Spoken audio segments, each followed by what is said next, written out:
Happy birthday, Ama. Happy birthday, Ama.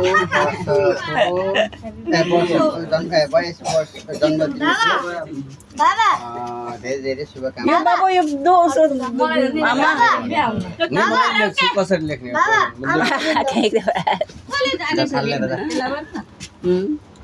नै भनेर के भनेर सम्मान गर्दाखेरि कसरी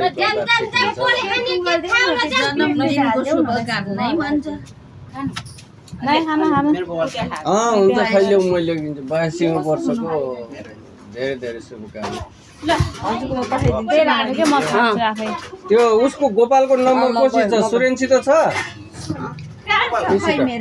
गोलबारको केटाको के के छ खाना कतिजना थाहा नि सबैलाई नम्बर ल्याउ त birthday to you.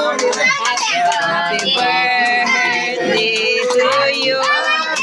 Happy birthday. Happy birthday to Amma. Happy birthday, Amma. Yay! Happy birthday.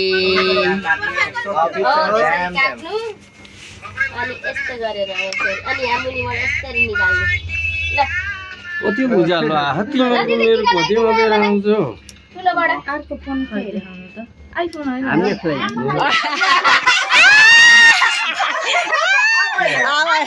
Sugar free हो यो सुगर फ्री हो हैन भने कोइ हैन नकुलाइदियो तोरै मात्रै ल भयो एकजना फाइदा भयो भाइ आमा औरले पत्रिका ह्यापी बर्थडे आमा लागेको आमा दिनको धेरै धेरै शुभकामना त दुईटा फोटो भन्न भयो धेरै धेरै शुभकामना है यो दुईटा अंकल ल न त तिम्रोबाट पठाऊ न तिम्रोबाट पठाऊ र अनि त्यसबाट राम्रो आयो भने त्यसमा 100 साल दिनु है त जम्मा 100 साल 18 वर्ष बादमा भन्छ है अझै के हो यो पंगालाई अलि दबाउ माथिको थोरै खुवाउनु है आमालाई सकेसम्म सुगर छ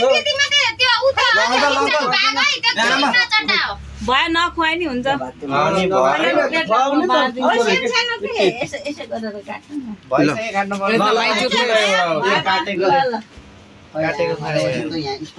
फेरि गुट्टा नि भयो नकाट्नु मैले बाँडिदिन्छु सबैलाई के घटिका खाली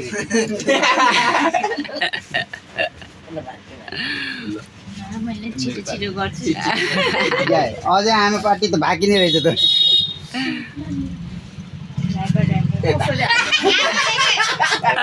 दिदी अब आमालाई टिका लगाइदिनु भनेको त ल मामी लगा तैले ल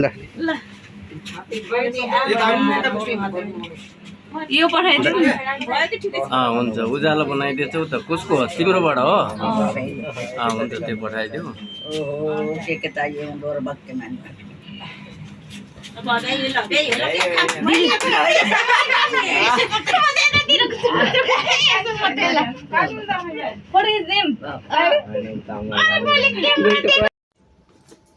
Good morning guys! Kumusta po kayo lahat?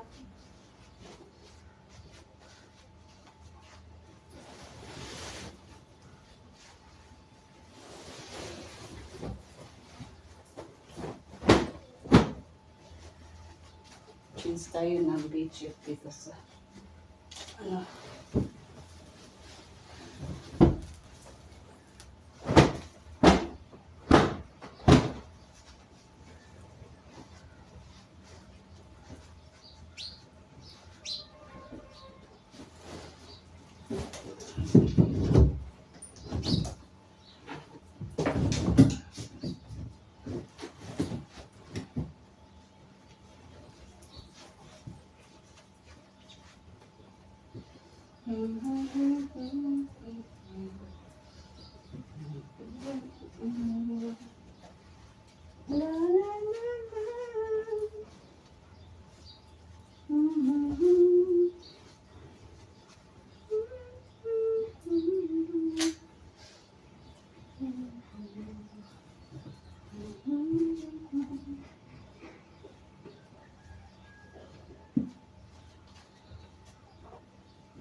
Ayan guys, mag-change.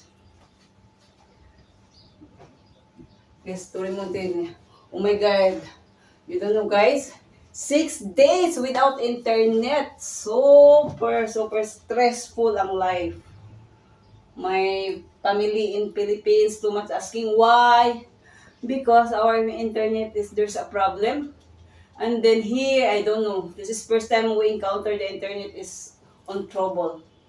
We call to the call center here in Nepal, and then unfortunately it's very poor, the call center here. Always asking, time to time I'm always calling because I need to activate my internet, and then they're telling, okay, wait.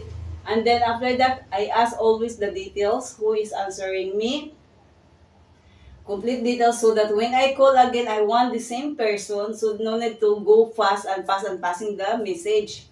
Because it's very irritating and then very hopeless if no internet, guys. Because for me, oh my God, internet is life. Because you know already, that is my contact with my family 24/7. We are chatting with my family.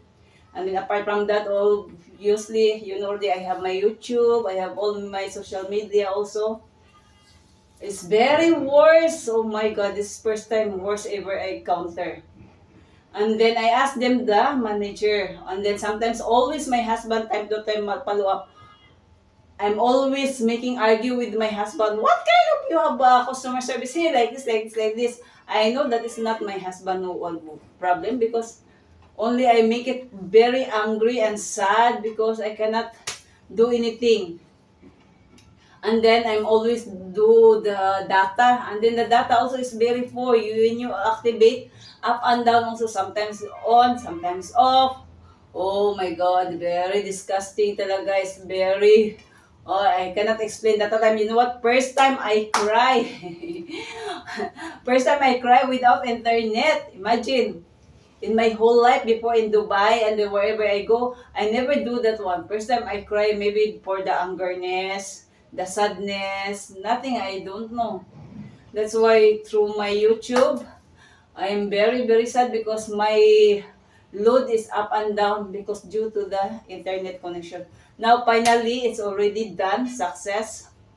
What happened always, we are calling to the call center, and then call center, my husband discussed, again time to time, again in the evening time, nothing. He or she told that she will send some people to check the internet.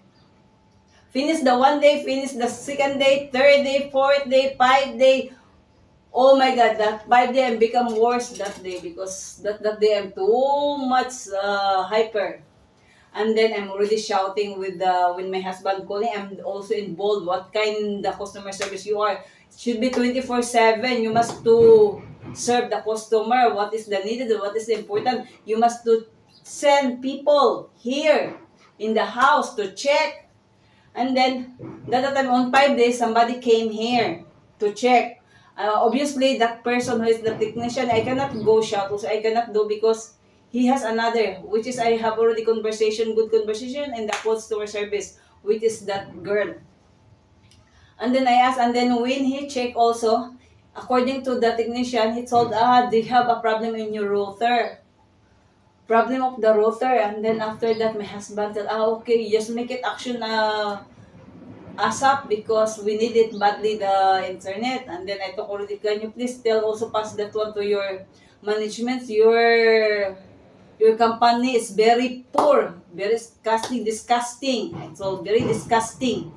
This is the first time I encounter in my life that kind of the internet. You're very disgusting and very poor, the communication, especially in your customer service. I can if I make it rate 1 to 10, I will rate in 0. Very poor. They don't know how to tackle the customer. They don't know how to handle the customer. I discussed with them. And then after that, told, okay, we'll change. In 5 days, he told he will change. He go, and then after that, my husband called because again going to 5 o'clock, 8 p.m. And then my husband tells, where are you? What time you will come? Again, the technician said, sir, I'm so sorry. We don't have a spare part of the router in the office. And then again, I have too much again. And I cry in that time, guys. I feel disgusting talaga. I cried that time. That angerness is make my heart is like blushing. And then, okay, when? Like this again. After that, I don't know, sir. I will check in the office. But right now, they don't have. Again, my husband, 5:30, I remember that. My husband called again to the call center because I told him, call, call, call. Because me, I speak Nepali little bit. Mostly I speak only I understand, but the way when I speak Nepali is little bit, what they call, the conversation is very tough for me. That's why my husband always communicate. I'm always bugging with my husband, do this one, do like this, like this, like this.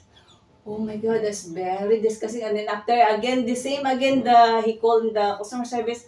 Again, another, again, issue, the same. I don't know. I don't know, because my cousin in call center in Philippines, whatever the trouble they have, she automatically, within 24 hours, she will solve the problem. But I don't know, this is the way, that's why I'm very disgusting, this, here, the customer service. And then after, when I'm shout, I'm very badly, I'm shouting badly when my husband is on call, we're talking, I'm also involved.